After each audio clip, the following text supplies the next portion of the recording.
안녕하세요. 오늘은 케이팝의 큰 축을 담당하고 있는 하이브의 주가, 그리고 향후 전망에 대해서 한번 알아보려고 합니다. 보시는 게 마마 이제 어워즈 시상식이 홍콩에서 열렸는데요. 11월 28일, 29일 이틀 동안에 열렸습니다. 그래서 이 공연 같은 경우에는 4K로 촬영이 돼서 전 세계 생중계가 됐다고 해요. 그리고 여기 보시는 베이비 몬스터 와이젠터의 이제 가수들인데 이 친구들이 캐디언의 골든을 불러가지고 더 큰 인기를 얻고 있는 상황입니다. 최초에는 홍콩 화재로 인해서 이 시상식이 무관중으로 열리느냐 아니면 또 취소되느냐 많이 많았었는데 의상들을 좀 이렇게 검은색, 흰색 이런 식으로 해서 좀 애도하는 뜻을 가지면서 그냥 공연은 예정대로 진행이 됐습니다. 이곳이 공연이 열렸던 홍콩의 카이탁 스타디움이라는 곳인데 수용 인원이 5만 석 정도 된다고 합니다. 근데 티켓이 완판이 됐어요. 많았다라는 증빙이고, 그리고 이게 뭐 3월에 완전 최신식 건물에다가 홍콩 정부가 5억 2천억 원 정도 투자를 한 규모의 건물이라고 합니다. 케이팝의 인기가 세계적으로도 계속 높아가고 있는 가운데 이 케이팝을 만들고 기획하는 회사들의 주가가 어떤지 한번 살펴보겠습니다. 이거는 최근 1년간의 그래프고요.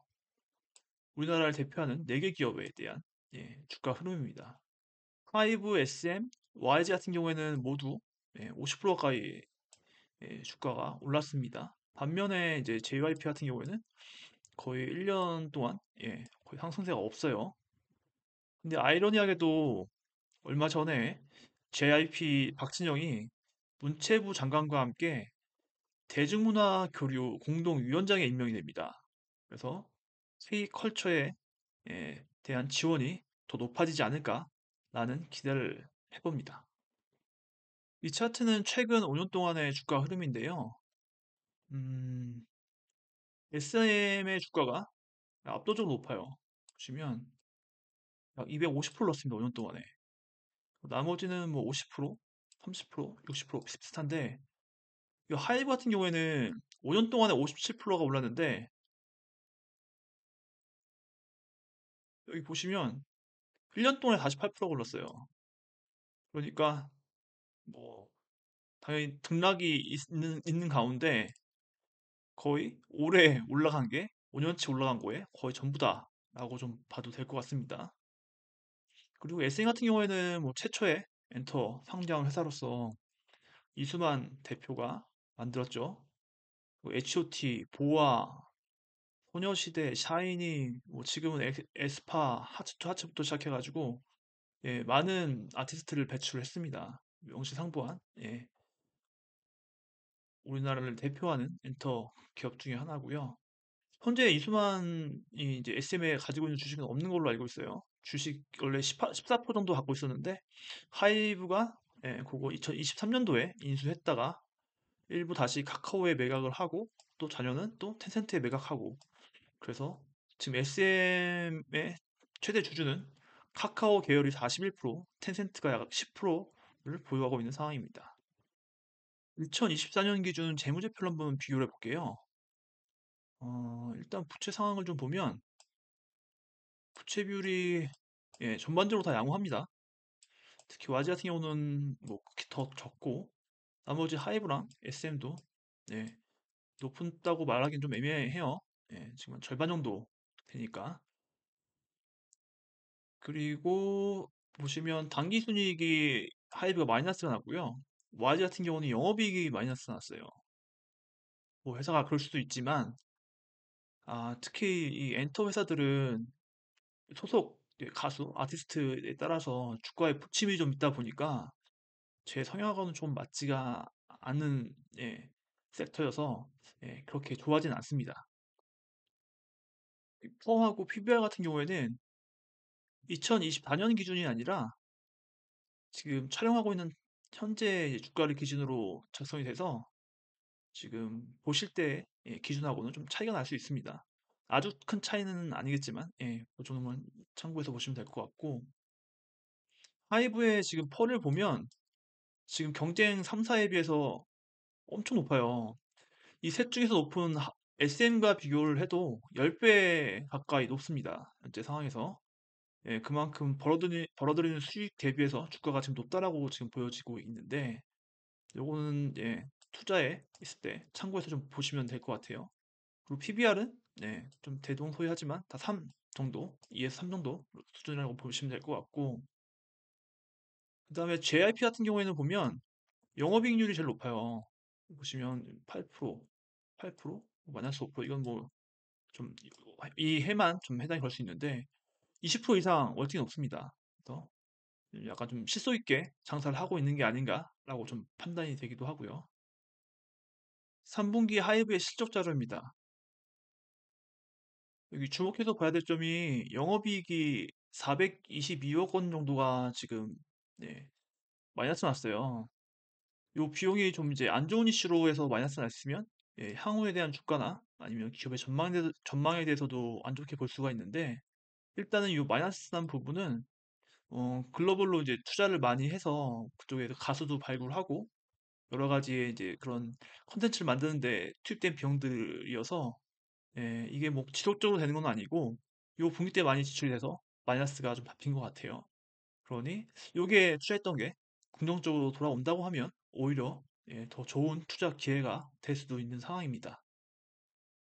3분기 실적의 여파로 이렇게 잘 올라가다가 11월 10일 날 실적이 발표가 됐으니까 이때 이후부터 시작해가지고는 예, 쭉 주가가 내려왔어요.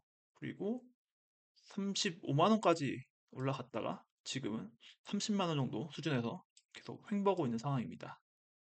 하이브에서 공들여 투자하고 있는 코르테스라는 그룹이고요.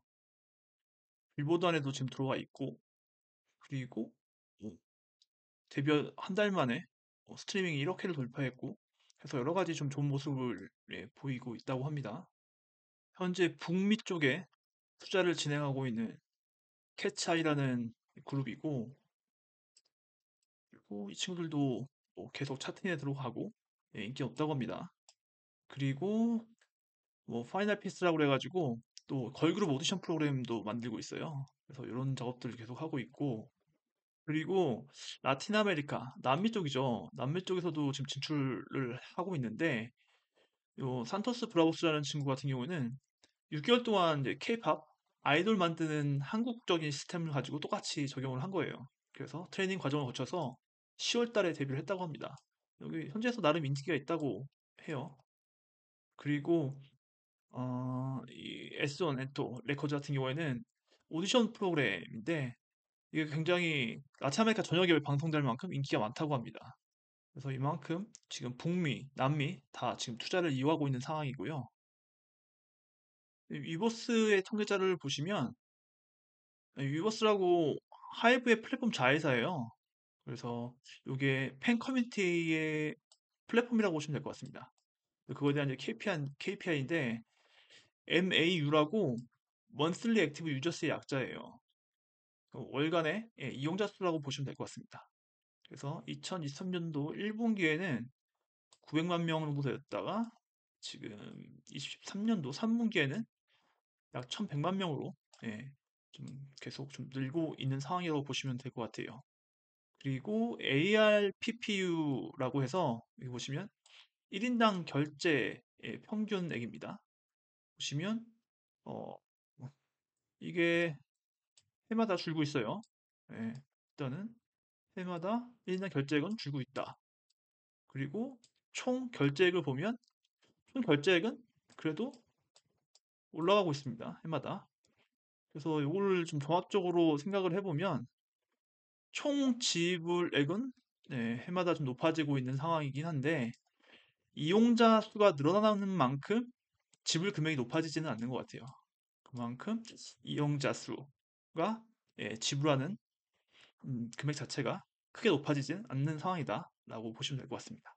하이브 관련해서 소송건들이 꽤 있습니다. 그래서 그거를 좀 알아보려고 하는데 그 전에 그걸 알아보려면 좀 지분 구조를 간단하게 좀 보고 가야 돼서 일단 하이브가 있고 그거에 자회사들이 쭉 있습니다. 그 중에서도 특히 여기 어더라는 이제 자회사가 있는데 여기하고 지금 계속 문제들이 좀 많아요.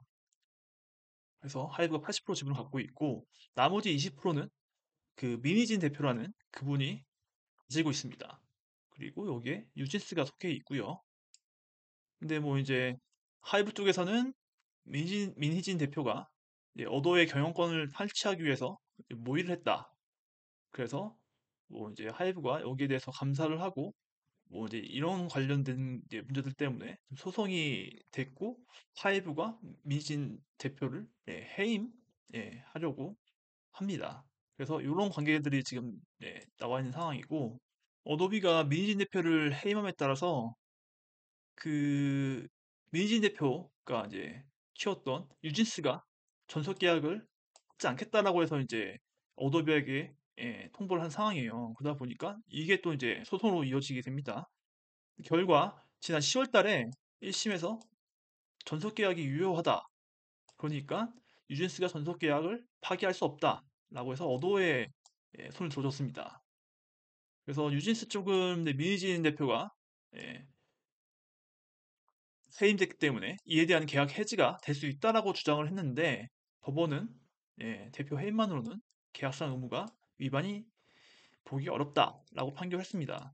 그래서 이걸 항소하냐 마냐 또 이슈가 됐었는데 일단은 저는 항소를 포기하기로 했고 1심 판결이 확정이 됐습니다. 그래서 유진스하고 어도비의 전속 계약 기간은 2029년 7월까지 유효하게 됐습니다. 그리고 유진스가 전원 다 이제 멤버가 다 복귀하는 걸로 얘기가 됐어요. 그래서 아마 2026년부터 활동이 재개될 것으로 예상됩니다. 또 하나의 소송은 메이진 대표와 그리고 하이브의 소송이에요. 이건 풋옵션 관련해서 이제 소송이 진행이 되고 있는데 그 민 대표하고 하이브 간의 주주 간의 계약이 해지됨으로 따라서 풋옵션도 이제 없어져야 된다라고 해서 이제 하이브가 주장을 하고 있는 상황이고 민 대표는 유효하다라고 주장을 하고 있는 상황입니다. 그래서 하이브는 이제 민희진 대표의 임기 보장 조항이 위반이 됐다라고 해서 대표직 해임과 주주 간 계약이 해지를 통보했기 때문에 풋옵션이 효력이 없다라고 이제 주장을 하는 거고요. 그리고 민 대표는 또 그러지 않다. 풋옵션 행사 권리를 주장하고 있는 상황입니다. 그래서 요건 계속 지금 진행 중에 있어서 아마 좀 시간이 걸릴 것 같습니다. 마지막으로 BTS의 아버지 방시혁 대표에 대한 소송 진행 현황인데요. 요건 형사 사건입니다. 앞에 두 건은 민사지만 일단 자본시장법 위반 혐의가 지금 되어 있어요. 사기적 부정 행위라고 적시가 되어 있고 2019년도에 하이브가 상장 전에 투자자들에게 IPO 개혁 그러니까 이제 주가를 이제 주식 그 예전에 빅히트라는 회사였다가 상장할 계획이 없다고 이제 알려주고 그리고 자신 관련된 사모펀드를 통해서 지분을 매각해서 약 1,900억 원을 이제 이익을 취했다는 예, 의혹을 받고 있습니다. 그래서 지금 이건 소송 중이고 만약에 위반이 해당이 될 경우에는 1년 이상의 유기징역 또는 이익의 4배에서 6배 거의 지금 이익이 1,900억 원이니까 거의 1조 가까이 될 것 같아요. 만약에 패소를 하게 된다고 하면 그래서 만약에 이게 패소가 되면 요거에 따라서 또 피해자들이 손해배상 청구도 가능합니다. 그렇기 때문에 예, 뭐 하이브 회사라기보다는 방시혁 대표의 개인적인 소송이라고 보는 게 더 맞을 것 같아요. 하이브에 대해서 이런저런 이슈가 많이 있지만 우선은 많은 기관들은 하이브의 내년 전망을 좋게 보고 있습니다.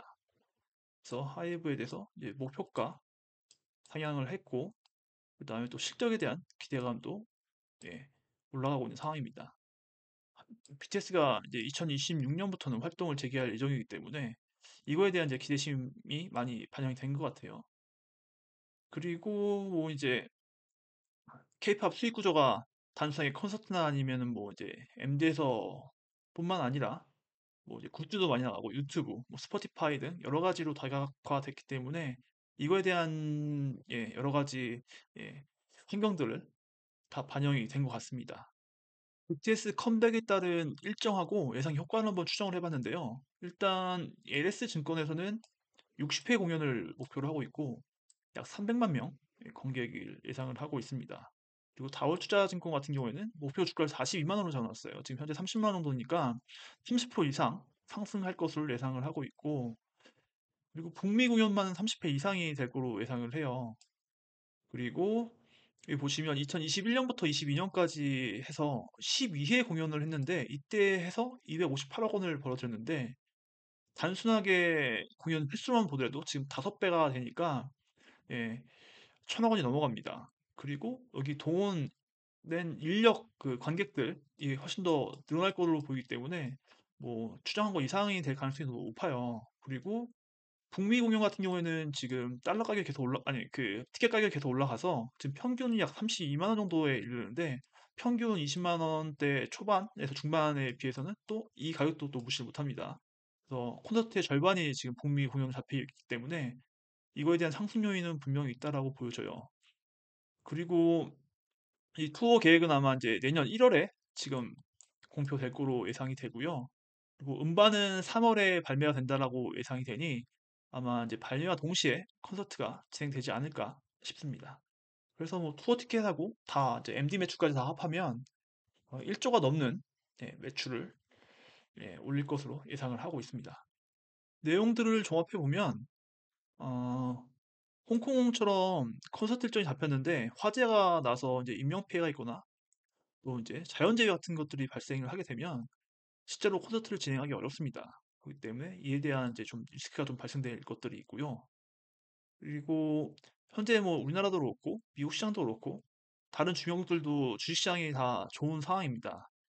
근데 이게 또 실물 경제랑은 또 달리 가고 있기 때문에 뭐 실물 경제가 계속 또 안 좋아진다라고 하면 이 소비 둔화로 이루어져서 콘서트처럼 여가 생활에 들어가는 비용들이 에 대한 지출이 많이 줄어들 가능성도 있어요. 그렇기 때문에 이거에 대한 매출 부진 가능성도 점쳐볼 수 있습니다. 그리고 이제 말씀드렸듯이 북미 시장에서 콘서트나 이런 것들을 거의 절반 이상을 실행을 하게 되는데 지금 현재 미국 정치적이나 경제적 이슈가 좀 많이 부각이 되죠. 그래서 여기에 또 어떤 제재가 또 있을 수 있으니 이거에 대한 또 리스크도 볼 수 있을 것 같습니다. 반면에 이제 기회 요인을 보면 BTS가 엄청 오랜만에 이제 완전체가 돼서 컴백을 하게 됩니다. 그리고 3월에 앨범 발매를 계획을 하고 있고요. 그리고 동시에 공연, 콘서트도 진행을 할 예정입니다.